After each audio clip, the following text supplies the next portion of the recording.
Asal-usul Jombang. Kisah dari Provinsi Jawa Timur. Kabupaten Jombang adalah kabupaten yang terletak di Provinsi Jawa Timur. Jombang dikenal dengan sebutan kota santri karena banyaknya pondok pesantren yang berdiri di kabupaten ini. Kabupaten Jombang pada mulanya merupakan gerbang Kerajaan Majapahit. Gapura bagian barat adalah Desa Tunggorono, sedangkan Gapura bagian selatan adalah Desa Ngerimbi. Pada logo Kabupaten Jombang, selain terdapat gerbang, juga didasari warna merah dan hijau.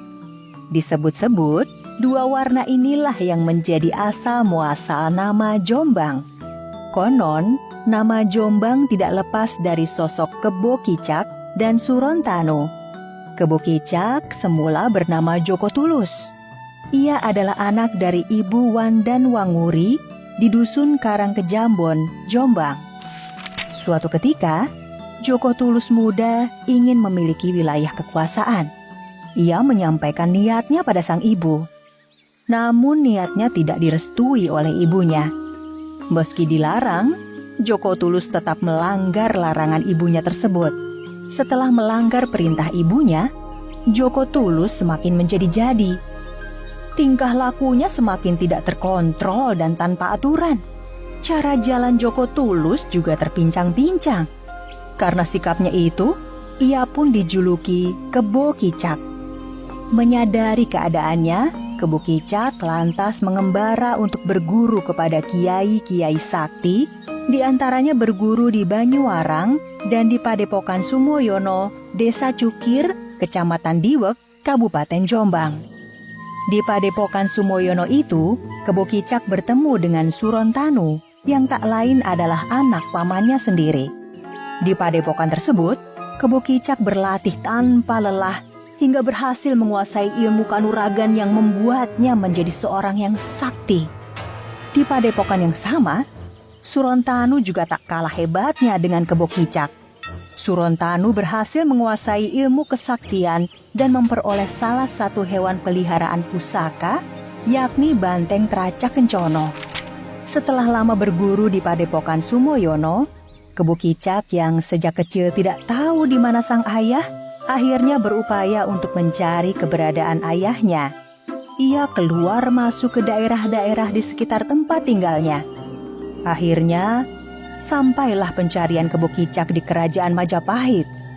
Kebo Kicak dengan kesaktiannya memasuki Kerajaan Majapahit demi mencari tahu keberadaan ayahnya yang bernama Patih Pangulang Jagat. Setelah melalui berbagai rintangan, akhirnya Kebo Kicak diperbolehkan menghadap pada Patih Pangulang Jagat. Ampun Paduka, ada seorang pemuda yang mengaku sebagai anak Paduka. Bawa masuk kemari. Jika dia benar anakku, maka tunjukkan buktinya. Di luar dugaan Kebo Kicak, Patih Pangulang Jagat, sang ayah yang dicarinya, mengajukan syarat padanya. Kebo Kicak pun bersedia melakukan syarat apapun yang diminta ayahnya. Kau harus mengangkat batu hitam yang ada di Sungai Berantas.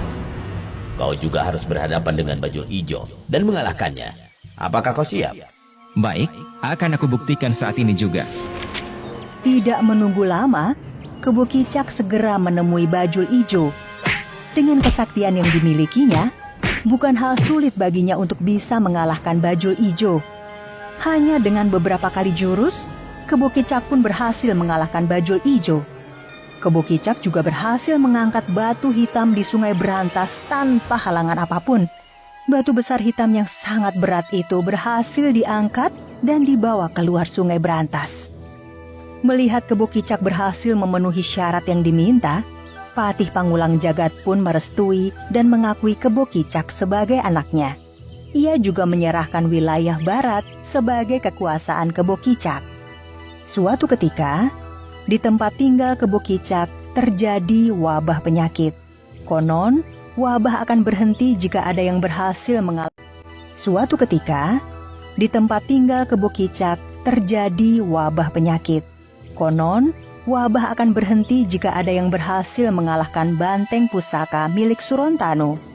Mendengar hal itu, Kebo Kicak berusaha membunuh banteng pusaka milik Surontanu.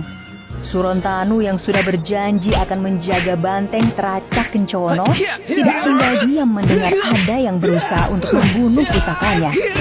Tak pelak lagi, pertarungan saudara seperguruan antara Kebo Kicak dan Surontanu pun terjadi. Tidak ingin dikalahkan Kebo Kicak, Surontanu pun pergi ke berbagai tempat. Konon, Kebo Kicak terus mengejar Surontanu bersama banteng Tracak Kencono. Di daerah Parimono, Surontanu lari bersama bantengnya ke arah sawah yang kala itu penuh tanaman padi, sehingga tanaman padi yang menghampar pun rusak. Kebo Kicak yang menyaksikan pelarian Surontanu hanya geleng-geleng kepala. Maka lahirlah sebutan Parimono atau padi yang disasak hingga rusak. Surontanu juga berlari ke arah utara. Ia menemukan sebuah rumah beratap jerami dan alang-alang yang di dalamnya terdapat pemandian kerbau. Sementara Kebo Kicak tetap mencari Surontanu dimanapun berada. Dalam pengejaran itu, Kebo Kicak kelelahan dan beristirahat di bawah pohon beringin raksasa hingga tertidur. Setelah merasa cukup beristirahat, Kebo Kicak segera bangun dan melanjutkan pencarian Surontanu. Lama dalam perjalanan, Kebo Kicak dan Surontanu pun bertemu. Mereka kembali bertarung dengan mengeluarkan segala kesaktiannya hingga muncul kilatan cahaya hijau dan abang atau cahaya hijau dan merah di atas langit. Dalam perang tanding itu, Surontanu akhirnya terpukul mundur dan lari ke arah timur. Pertandingan mereka yang memunculkan cahaya berwarna hijau dan merah atau hijau abang itu yang menjadi cikal bakal penyebutan nama Jombang, yakni berasal dari akronim kata hijau abang menjadi Jombang. Warna hijau dan merah juga ada dalam logo Kabupaten Jombang. Hijau bermakna kesuburan, ketenangan, dan kebaktian kepada Tuhan Yang Maha Esa. Sedangkan warna merah berarti keberanian, dinamis, dan kritis. Dari beberapa titik lokasi pertarungan Kebo Kicak dan Surontanu juga menjadi asal-usul sejumlah daerah di Kabupaten Jombang, seperti nama daerah Parimono. Hingga kini, nama Jombang selalu dikaitkan dengan Kebo Kicak dan Surontanu. Nama Kebo Kicak dan Surontanu pun senantiasa diingat oleh masyarakat Jombang dengan berbagai versi ceritanya.